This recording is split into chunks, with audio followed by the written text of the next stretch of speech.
my sister cut off the family. She became involved in suspected criminal activity, started using meth a few months ago. She made it painfully clear that she wants nothing to do with any biological family or lifetime friends. I'm sorry. So I can tell that you love your sister.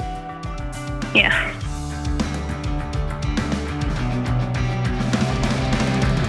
Brass Monkey, the funky monkey.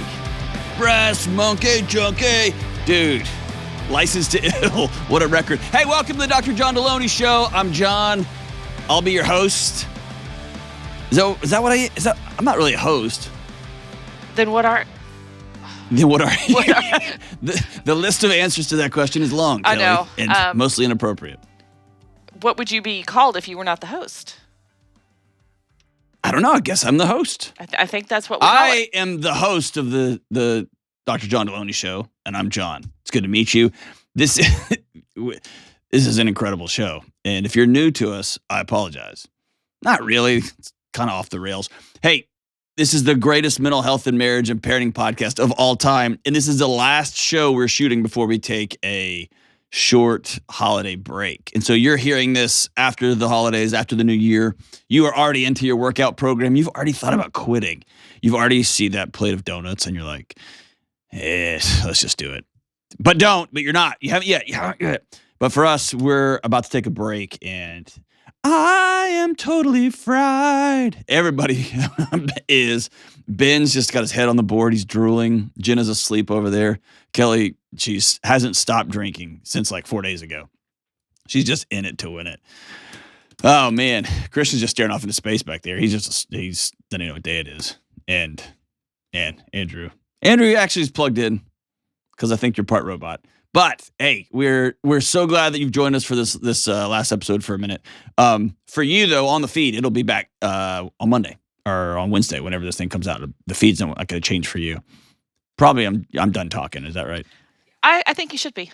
Yeah. Let's go to Bethany in Fort Wayne. Listen to Kelly just producing the show like a producer. What's up, Bethany?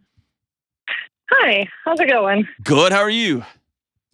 Yeah, going. Oh no. Oh man, what's up? Well, I am calling because my husband and I mostly me. I've had issues with intimacy like since we've been married. We've been married for almost 5 years, and it's just like kind of a cycle of I work really hard and it's going good for a month or two, and then life happens and there's something big happens, and then I have to start all over again afterwards. And I'm kind of sick of it. I want to know how to end the cycle. Yeah, no kidding. So,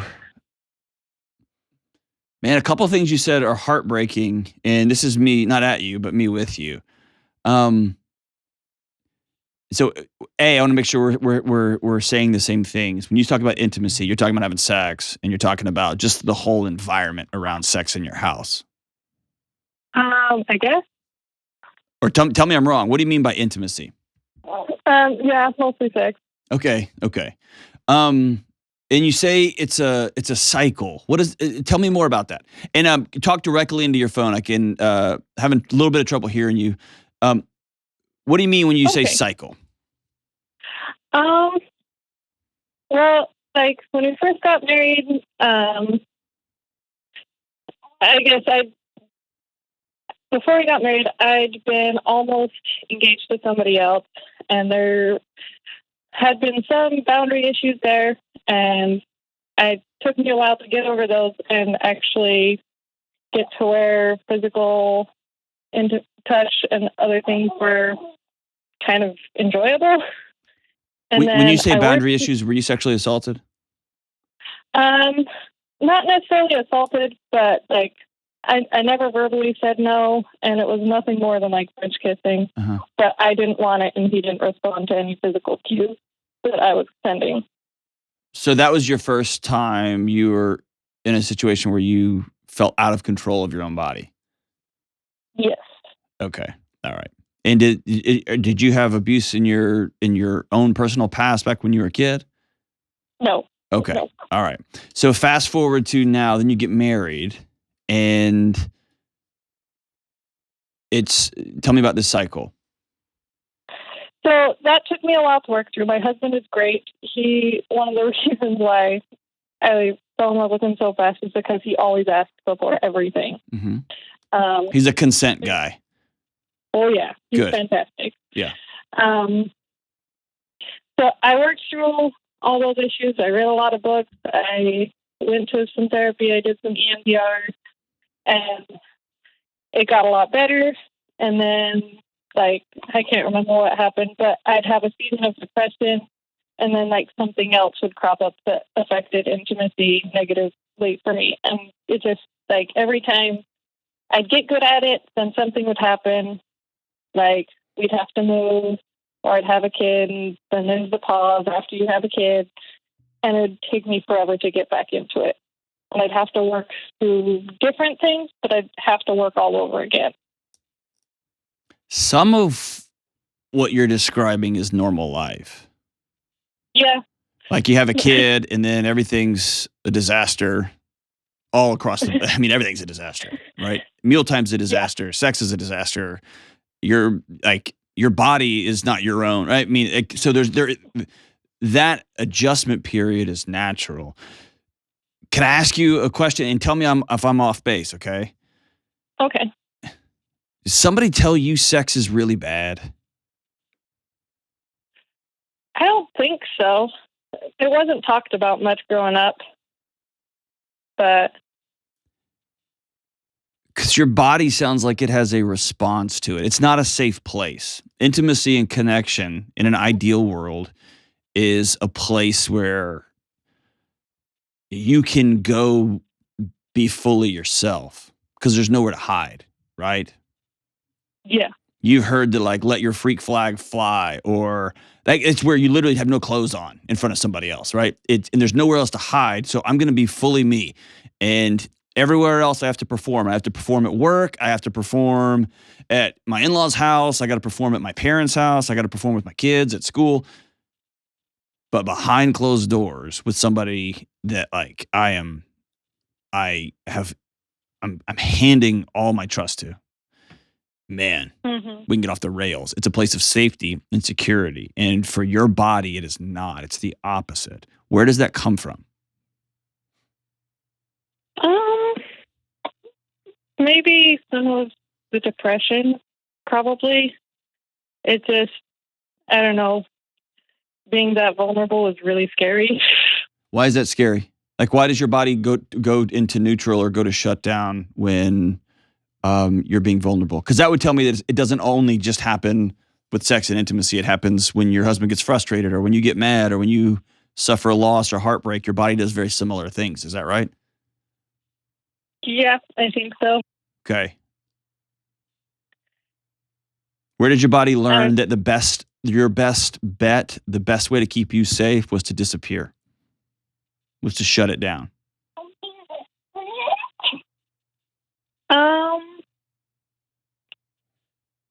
don't know. Just fears of not being good enough. Who told you weren't good enough?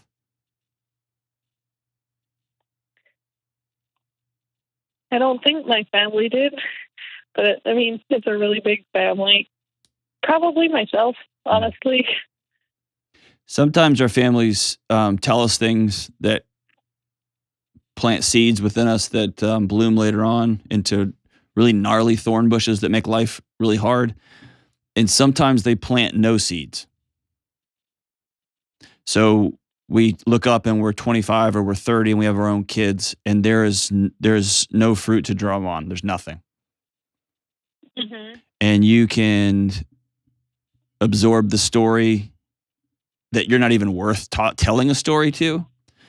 And then that becomes the story you tell yourself, which is you're not enough, or you're not going to do this right, or you're going to screw up, or somebody else is going to be disappointed, and. And then that guy who you love is like, hey, want to do it?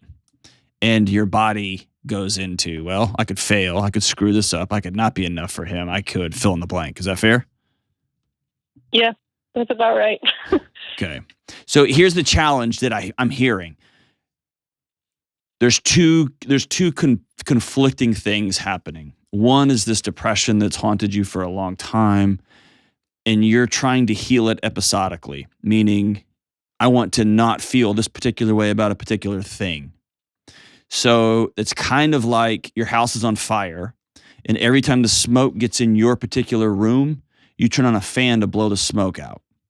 And you're trying to figure out where the smoke's coming from so you can blow the smoke out, when really what we need to do is put the fire out. You get what I'm saying? Mm-hmm.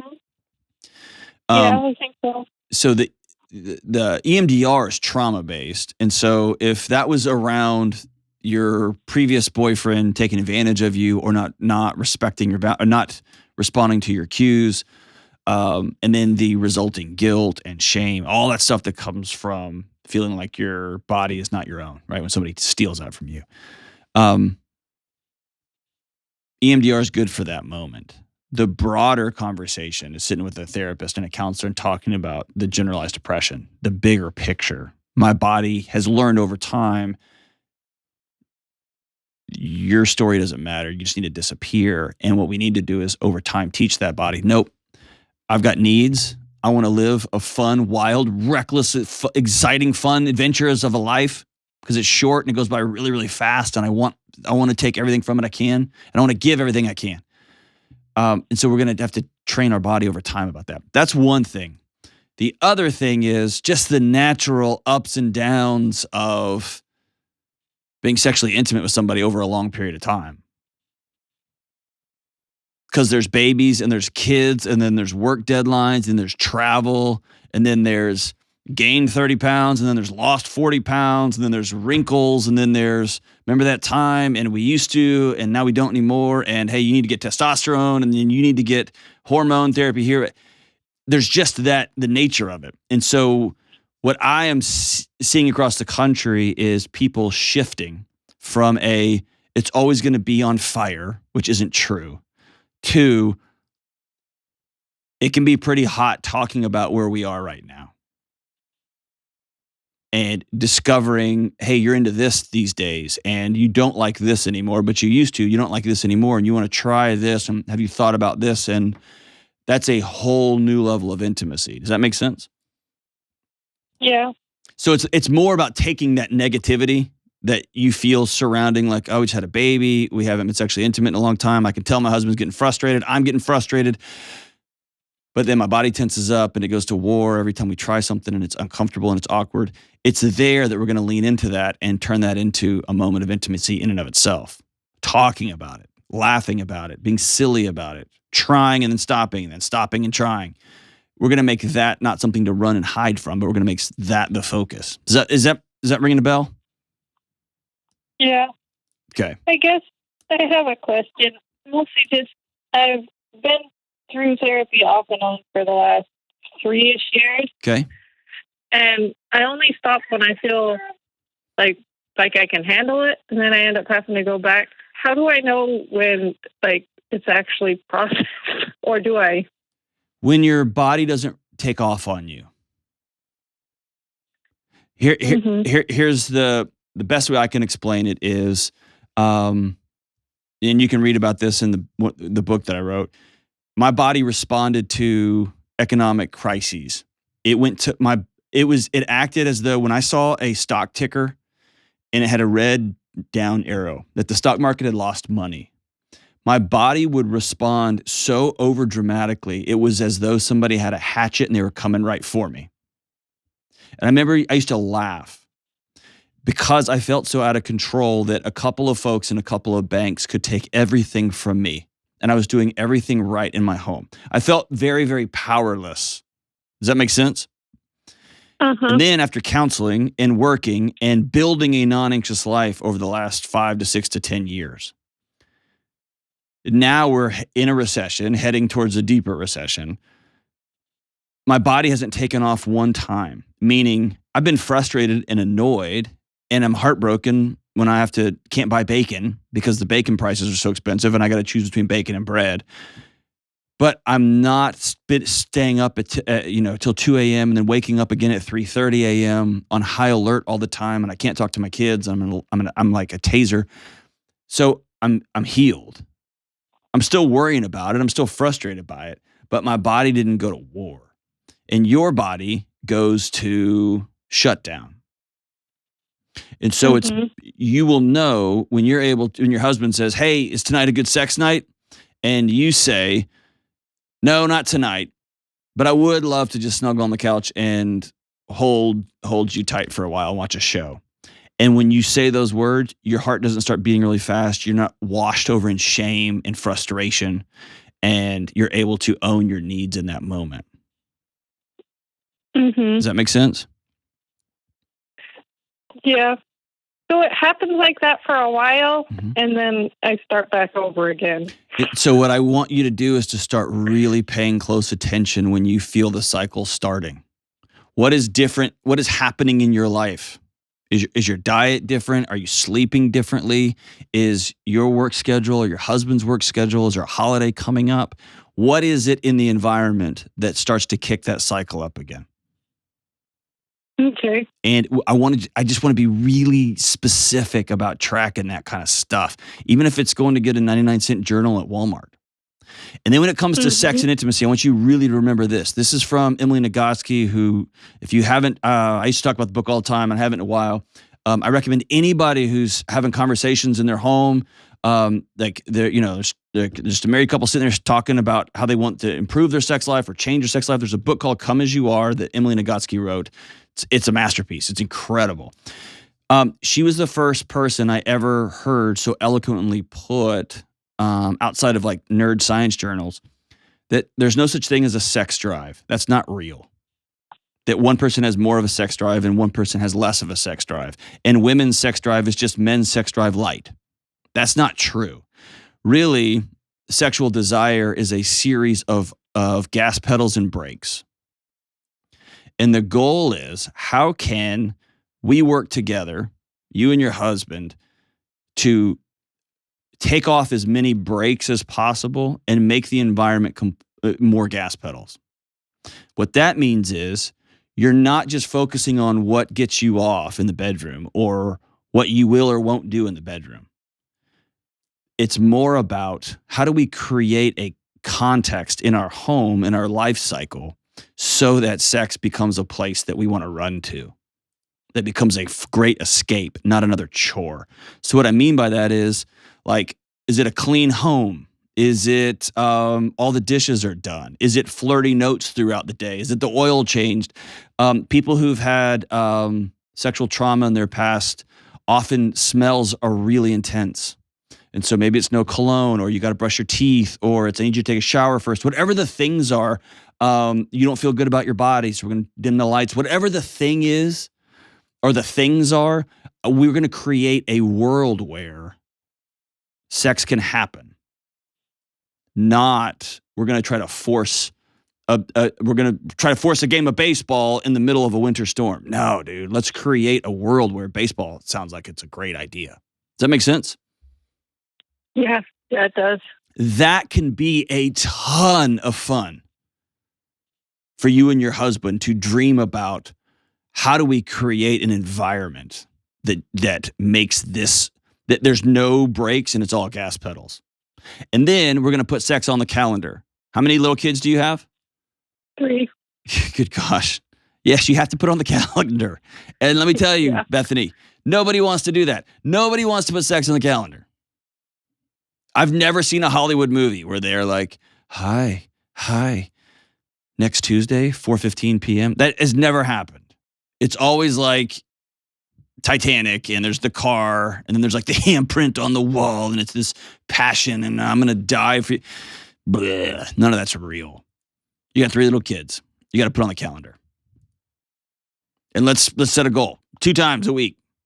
5 times a week. 17 times. I'm just kidding. 17 times. That's a lot. If that's safe, that's how y'all roll. That's how you roll. That's a lot. But let's put it on the calendar and let's talk about it. Let's talk about it. What would a world of nothing but gas pedals in your home be? And how can your husband honor you and help make that happen? And for him, what's a world of gas pedals? Not of just brakes of, oh, I don't like this, I don't like this. No, dude, what if this was the way our life was? And then we were very intentional about, we're going to have sex on these days at these times, and I'm going to help with bedtime. I'm going to help with this. I'm going to help with this. We're going to create this context, and you are going to do the hard work of tracking this cycle so that when it starts heading south, you know, oh, it's when I eat this and do this and talk to them and don't take care of this, or it's when the weather gets like this, or it's possibly hormonal. I need to work with my doctor. That's when we're going to start pulling that apart. We're going to track it, and then we're going to teach our body over time that there's a different way to respond to some of these stressors. You're on the right path, Bethany, and be really gracious with yourself. You got 3 little ones. You're in Indiana. It's cold. Be nice to Bethany. Be nice to Bethany. We'll be right back. Hey, Delony here, and I've got a word from this episode's sponsor, BetterHelp. Hey, look, there's a lot of things we don't get to choose on this wild ride called life, right? The neighbor's kid learning to play trombone, weird things trending on the TikToks or whatever that is. We don't get to choose the weather. But when you realize how much you do have a choice in, it's so empowering. Check this out. You get to decide who you want to be. I get to ask myself the question, who do I want to be? You get to choose who speaks into your life, and you get to choose to pursue meaningful relationships. This is life-changing stuff, but I'll be honest, it's not easy. These are new skills that we all have to learn, and therapy is a great place to practice these new skills, and that's why I love BetterHelp. BetterHelp is affordable online therapy that can match you with a therapist quickly, and it lets you switch anytime to make sure it's the right fit. And just like in-person therapy, it can help equip you with the tools you need to work towards being who you want to be. Because you don't just have to let life happen to you, you can take it head on. So visit betterhelp.com/Delony today to get 10% off your first month. That's BetterHelp, HELP.com/Delony. What up, what up? We're back. It's time for Facts Are Your Friends.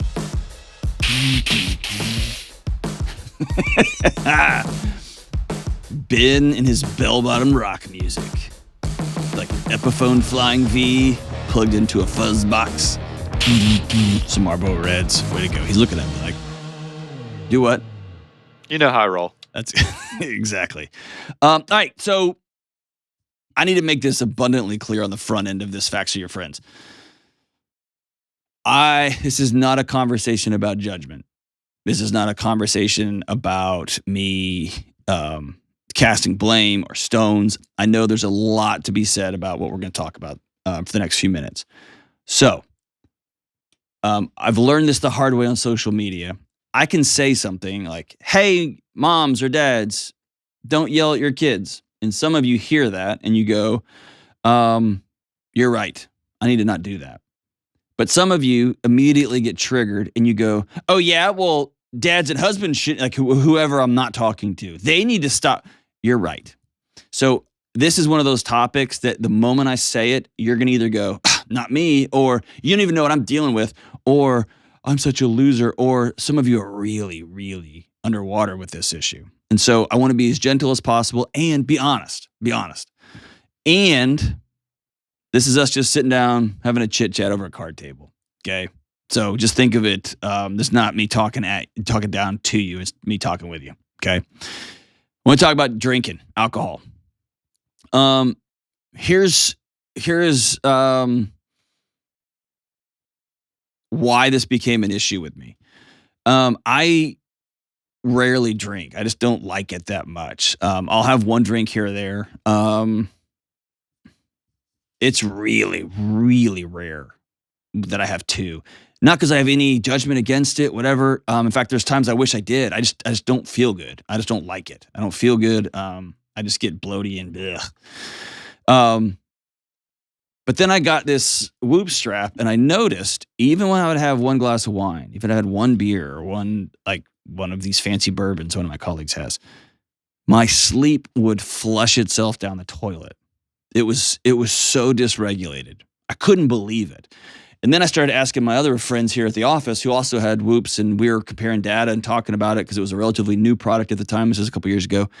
And it has happened to everybody. And what was interesting is all of us were quietly in our own worlds, essentially just quitting drinking for one reason. It screwed up our sleep so bad that we could go to bed at the exact same time and wake up at the exact same time, but our sleep was so screwed up. And so then my wife got it and she noticed it, right? And then in short order, it was one of those, oh yeah, our dinner bills when we would go out to eat, the bill was so much less. And then grocery bills were so much less. And then thinking about, hey, do we need to Uber here? Or all that stuff just kind of shifted. And so I saw what happened in my personal life. Things just got less expensive, less burdensome, and my sleep was better. And so I began wondering, like, why was I having one or two drinks? Like, what was that getting me? And that started me down a rabbit hole of the literature. And I was going to go through all the literature and stuff. Listen, Andrew Huberman over at the Huberman Lab podcast. I'm recommending you go find it. After you get done with the show, go find it. He does a 2.5-hour master class on alcohol. All of the research, what it does in your brain, which hormones and brain chemicals it affects. He really does his best to find some redeeming quality. I'll be a little more, there's just very little redeeming quality. It just messes up most of your body. Ethanol is a poison. I wish it was another thing, but it's a poison. And so then Kelly sent me this article the other day that was published by the AP News. Post-pandemic, the rate of deaths that can directly be attributed to alcohol rose nearly 30% in the U.S. during the first year of COVID. The rates have continued to be up net over what they've ever been. The rate of such death has been increasing in 2 decades before the pandemic by 7% or less each year. In 2020, they rose 26%. It's the highest rate recorded in at least 40 years. Such deaths are 2.5 times more common in men than in women, but both rose in 2020, the study found. And there's been a couple of great articles and even a remarkable book. I'll link to it in the show notes. The titles just left me here about alcohol consumption in women and how the cool thing for women became, oh yeah, she drinks beer or she drinks whiskey or drinks bourbon. And that was a way that everybody felt women were getting a seat at the table. But there was a particular pressure among women to, oh yeah, I can drink this or this. And it was a part of an overall power play, part of a move. And women are paying a toll with their physical and psychological health. And then there's the whole Wine Wednesday or Wine in Wednesday or what's it called? What's it called, Kelly? There's Wine Wednesday. There's so much around. It's a stay-at-home mom culture. It's mommy juice, Wine day down drinking, Wednesday, day drinking. The whole, yeah. You can buy cute little shirts. Yes. You know. And, rosé all day and all that stuff. And you notice, like, you should go to Target or go to any of these little boutique shops or Walmart, and it's all like sweatshirts and little towels and little things just about how fun day drinking is, or because I have to do it. It's my only way to get through my life. And then I noticed it when Mad Men came out, but it just all across the country, office complexes, men, everybody started drinking more. They start drinking more. And I don't know if it's because it looked cool. I don't know if that's the show. I just noticed a non-scientific correlation between the two. There's nothing causal about it. Everybody's just drinking more. A lot. And then there's these JAMA, the Journal of American Medical Association. They looked at a wider range of deaths linked to drinking. So there's deaths by people who just drink themselves to death, right?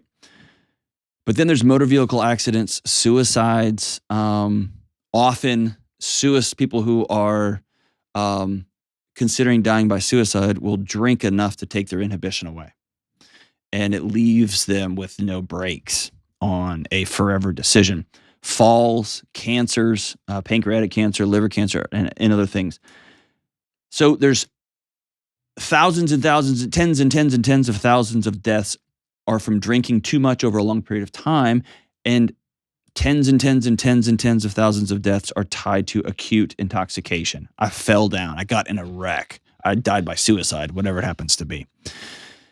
And then there's obviously chronic dangers such as high blood pressure and stroke and heart disease and liver cancer, all this kind of stuff. So here's all I want to say today in today's Facts to Your Friends. It's a new year. As I've had this conversation with more and more people across the country, particularly with moms and with business owners, and then more and more with police officers, military folks, dads, it's running the gamut, okay?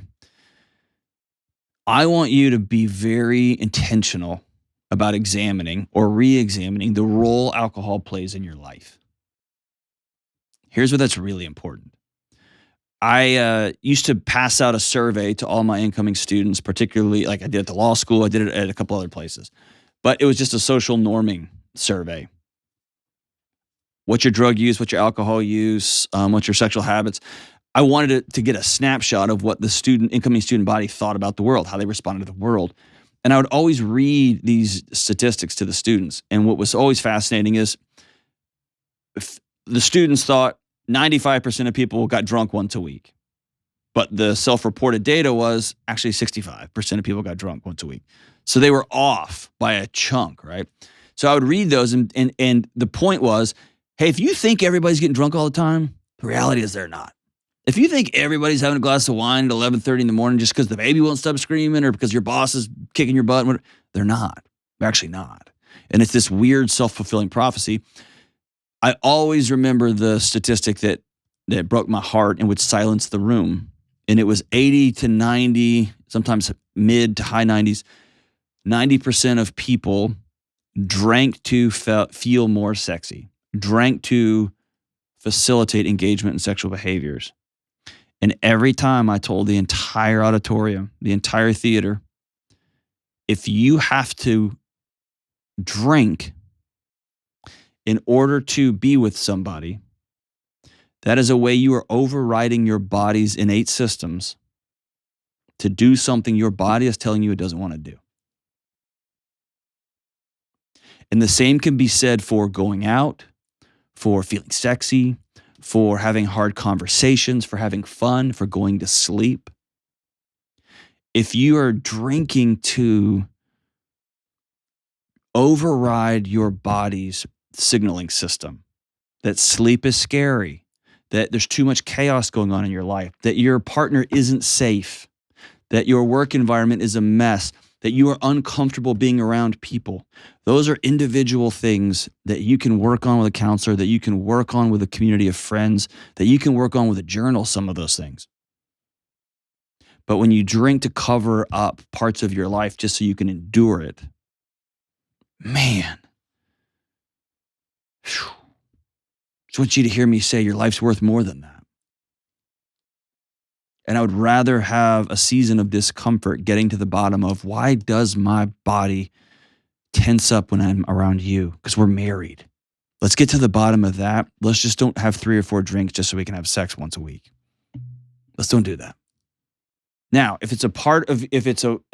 not going to tell you to not drink, okay? I'm not going to tell you to not enjoy your life, to not go have fun, all that kind of stuff. I just want you to be conscious about how and when you're using alcohol. Also, if you are struggling with an alcohol addiction, let this be the year. Let this be the podcast. Let this be the minute that you push pause on this show and you call somebody and you say, I need help. Day one. Or that you get out your phone and find the next meeting and you're there. Sitting in the back row, looking around wide-eyed, but you're there. Let this be the year that we're done poisoning our bodies and our relationships and our mind, and we say we're going to engage life. And it's going to be hell on earth, especially at the beginning. But you are worth that. You're worth that. And so, again, it's not about judgment. This is about y'all are just my friends. It's not about you won't see me with a drink someday. You probably will. It's about being very conscious of what is this drink doing for me? And more importantly, what do I need this? And if I don't need it, why am I doing it? Why am I doing it? The alcohol death is growing in the U.S. And it's up to us to change that. Most of that's going to be us deciding, let's build a life worth living. Let's build a life Let's build a non-anxious life that we don't have to run and hide from. Let's get people in our lives. Let's create a context where we can walk right through the middle of it. So that's Facts of Your Friends. Examine your relationship with alcohol. You're worth it. We'll be right back. All right, let's go to Christine in San Antonio, home of the Alamo and Pee Wee Herman's bike in the basement. What's up, Christine? Hey, Dr. D, how are you? Partying, man. What are you up to? I am in crisis management mode, but I am okay. Oh, man. I got you. I don't know if I got you or Thank not. you I just like to declare that. I hope you do. That's why I'm calling. So what's up? What's up? First of all, I just wanted to tell you thank you for doing the Lord's work. I do miss your horse noises. We unfortunately missed you in San Antonio and your Christmas edition of your Questions for Humans. What? So hopefully we'll get to do both soon. I know. I saw it and I meant to order it, and then I waited for the Black Friday sale. They were all gone. So I think there's a deck over there on the customer service counter. If it's there, Jenna will get it and mail it to you. Okay? You're the sweetest. You'll Thank get you it. so much. You'll get it after Christmas. But if they're sold out, well, it's fine. If they're sold out, they're gone already. Good gosh. Okay, never mind. They're sold out. They're they're nodding to me. That's all right. My you bad. tried. I appreciate it. All right. Well, hopefully we get to see you next time you're in the area. So, awesome. I got an event. I got an event appearance. coming up in Austin in a few weeks. Maybe y'all can come up then. Yeah. We'll definitely try to make that happen. Very cool. So my old question was, and if you give me, I'm sorry, I have it written down. 2 minutes, I will get through this spiel, and then I'm all yours. All right, spiel it up. Thank you. My old question was, in my situation, does love look like sending a Christmas card or not? However, things have changed. My younger sister went off the charts. She's breaking ceilings in all the wrong kinds of way. Our family values growing up do not reflect this behavior. A few months ago, she blindsided our family and acted erratically, left her own home, and lived with friends that no one knew she had. She's found to be using drugs. Then last night, she reaches out and asks us for help. So my new questions are, what kind of mental health professional can I reach out that can give her the help she needs? Someone who can actually determine facts from fiction, as she is a very convincing liar and could be hiding truths out of fear of repercussions from the people she's staying with. 2, is there a way to get a mandatory mental health evaluation, possibly while a medical exam is being conducted? Is that something medical professionals can enforce? Because we've tried to get assistance from local PD from multiple occasions, and we've been met every time with a lot of resistance and no help. And overall, if you have any other recommendations, I'm an open book. The situation, my sister cut off the family. She became involved in suspected criminal activity, started using meth a few months ago. She made it painfully clear that she wants nothing to do with any biological family or lifetime friends. She recently gave up permanent custody of her son. It was a fight to protect him, but we did it. When it comes to her, she's an adult who's very sick and needs help, but the law's not helping us at all. I'm done. Back to you. So first, I just want to say I'm sorry, because I can tell that you love your sister. Yeah. And Christmas is going to have a big hole in it this year. Yeah, it's been hard. Yeah. And she's and probably... I'm the one in the family who's helping. I'm the emergency management manager. Who gave you really that? Been helping my who family. gave you that role? I was put in that role. Who I gave naturally fall into it. Who gave Everybody you that listens role? to me. Okay. So I would say I rise to the occasion because that's. I would everyone suggest listens you to me. resign your position immediately.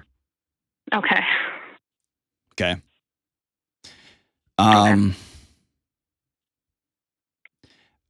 The first thing out of the gate, I want you to really work on, and this might be you writing a letter to your sister that you're never going to send.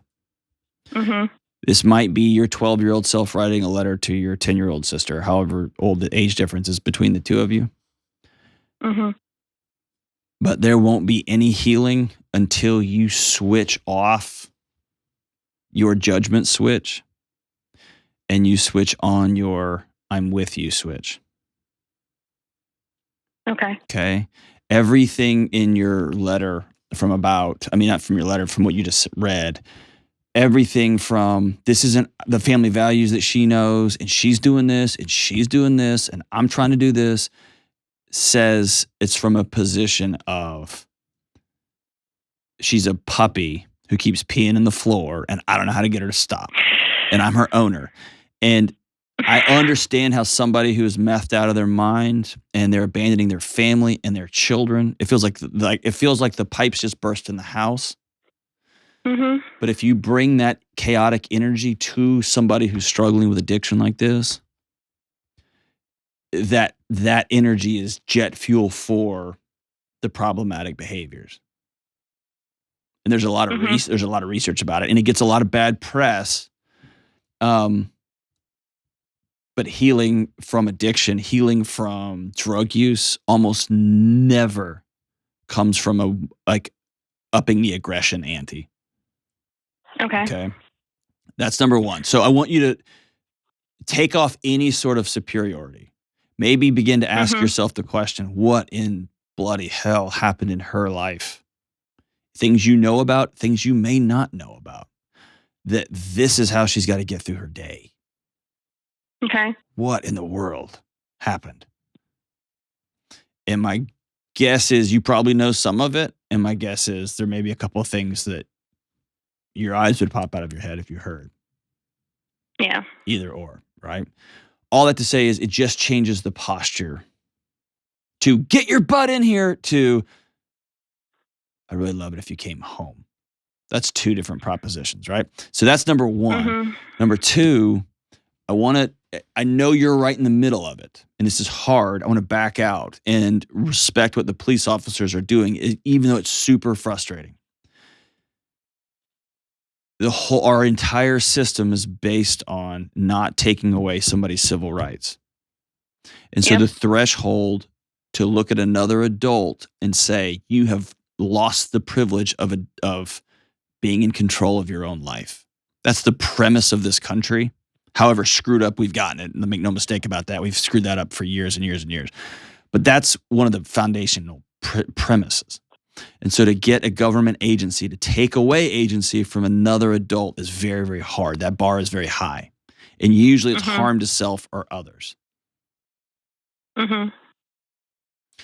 And there is a pretty significant bifurcation between mental health. If you have schizophrenia versus you're an addict.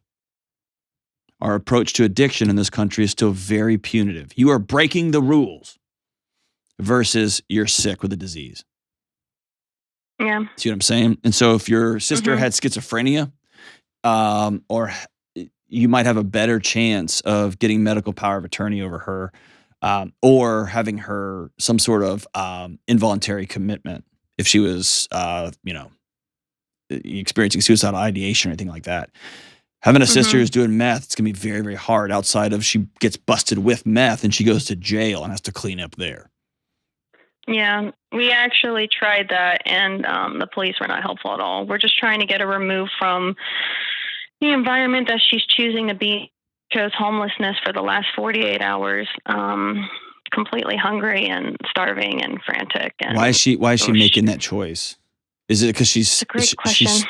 Is she still high? She's still not in her right mind? I suspect she's not in her right mind, and we called police, and I officially requested a medical eval on site, and they just said, well, there's not enough indicators here in your family for not helping her, like taking her in and stuff. Okay. So what does that look like if you do bring her home? Will she come home or will she? At the moment, okay. I mean, she may or may not, but I don't trust her.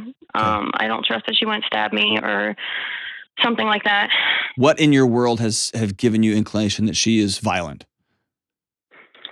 She gets erratic, and she's already made a false police report against my brother for beating her and our family for beating her when nobody has. That those charges obviously got dropped. But I just can't trust her in my own home because she's happy to create false CPS reports, police reports, you name it. Okay. And the few times this situation has happened in my life, not with family members, but with people who I love close enough that I consider them family.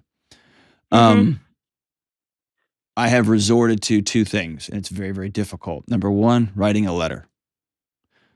And the reason I write a letter is so they can hold on to it.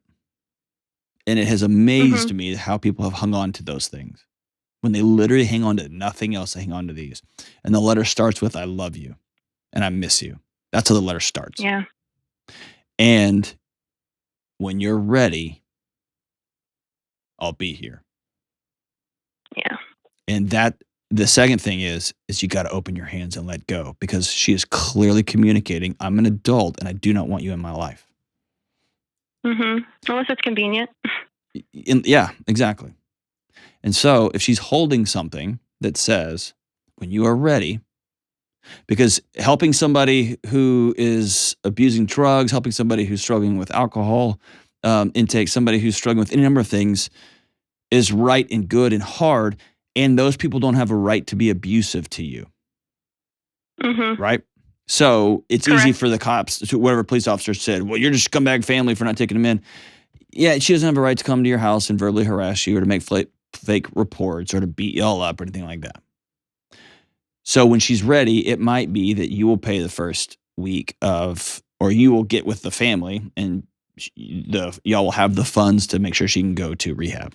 Because that's where her first stop's got to be at a 30-day inpatient treatment facility. Yeah, we're doing that right now. I've got some treatment facilities lined up, and I'm hoping I can convince her. I mean, obviously I can't talk her into going if she doesn't want to go, but I'm going to present the options, and if she says yes, take her there. Yeah, I'll drop you off. Yep. And I'll be the first one picking you up, cheering you when I'm allowed to. But I can't make you do this. I can't. I can't. I'm not your parent. I'm just someone who loves you, and it's killing me to watch what's happening. Who got custody of her child? My parents. Okay. I'm sorry. Me too. And I'm going to tell you one more thing that is also hard to hear. You're also still allowed to enjoy your Christmas. Yeah. And every time you smile or laugh or put joy in the world or overtip a waiter or waitress at some restaurant, you're injecting beauty into the world. You're not violating something. You're not ruining something. You know what I mean? Mm-hmm. And so I appreciate that. I would do the best I could to laugh as much as I can, as hard as it's going to be, to go over-serve and over-give and to have fun with my kids. I would try my best, as hard as it's going to be, because the alternative is she's having a miserable Christmas holiday because she's hurting so badly and she's making some tough, dangerous, scary, bad choices. And I guess I'm just going to choose to be miserable too. See how that didn't help anything? No, and we've been, as a family, this has been a shared family trauma from the start. Yep. We've been very intentional about still celebrating our ups and downs. There's been a lot to celebrate. Cool. It's just with a lot of it's a roller coaster. Yeah. I would, if I was you, to go back to my original thing, I would resign my position as the family crisis responder. Okay. It's not your job. It's your mom and dad's job. Yeah. And if they choose to not do that, cool. I'll choose to be a sister. But I'm not going to be the person that coordinates all the phone calls and all the stuff and all this, because what you're doing is, you're getting your self-esteem from being the hero, and that's a dangerous place to be. The second thing is you are trying to control the behaviors of a whole bunch of different adults, and it's exhausting and it doesn't work. Yes. And they all end up resenting you. And it's not even you that did it, but they resent you. Right? Yeah. Oh, God, Christine's calling again. Oh, great. Christine going to be asking us for just quit. And I would use that language. Hey, family, I'm resigning from this crisis responder. That's not my job. My job is to be your daughter. My job is to be her sister. Those are my two jobs. That's what I'm going to do. I'm going to do them really, really well. And then I'm going to move on from there. And you're going to have to heal from hero complex, because you can't save all these adults. The only person on planet Earth you can control, unfortunately, is you. Let's make sure you're well and you're whole. And we're down from the position of judgment. We're not at, we are with. Then when she's ready, she'll know you're safe. And God, it's the worst. I'm so sorry. Don't quit fighting for her. Don't quit fighting for her. But don't lose yourself in the process. We'll be right back. Hey, Delony here. One of the things I love about my job is answering the tough questions people have when they call into the show. Your stories are incredible, and each person's situation is unique.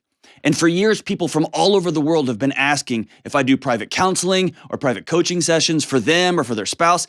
And as much as I'd love to, I can't realistically do one-on-one coaching sessions with every single person. It's just not possible. But that's exactly why I wrote my new book, Own Your Past, Change Your Future. Within the pages of this book is exactly what I would say if you and I were sitting down together at a table looking for the next right move for you to make in your relationships or to help you live a more whole and peaceful life. As you read through each section of this book, I will show you how to look and own the roads from your past and head to the new roads of a well life moving forward. Go to johndelony.com to get your copy today. That's Own Your Past, Change Your Future at johndelony.com. All right, as we wrap up today's show, off the License to Ill record, the great and wonderful Beastie Boys, Brass Monkey, goes like this. I got this dance, that's more than real. Drink Brass Monkey, here's how you feel. Put your left leg down and your right leg up and you tilt your head back. Let's finish the cup. MCA with a bottle and D-Rock's the can. Adrock gets nice with Charlie Chan. We've offered Moet, we don't mind Shivas. Wherever we go, we bring the monkey with us. Adrock drinks 3, Mike D is D. Double R foots the bill most definitely. Oh, man. I drink Brass Monkey and I rock well. I got a castle in Brooklyn. It's where I dwell. I'll see y'all soon, everybody. Make good choices.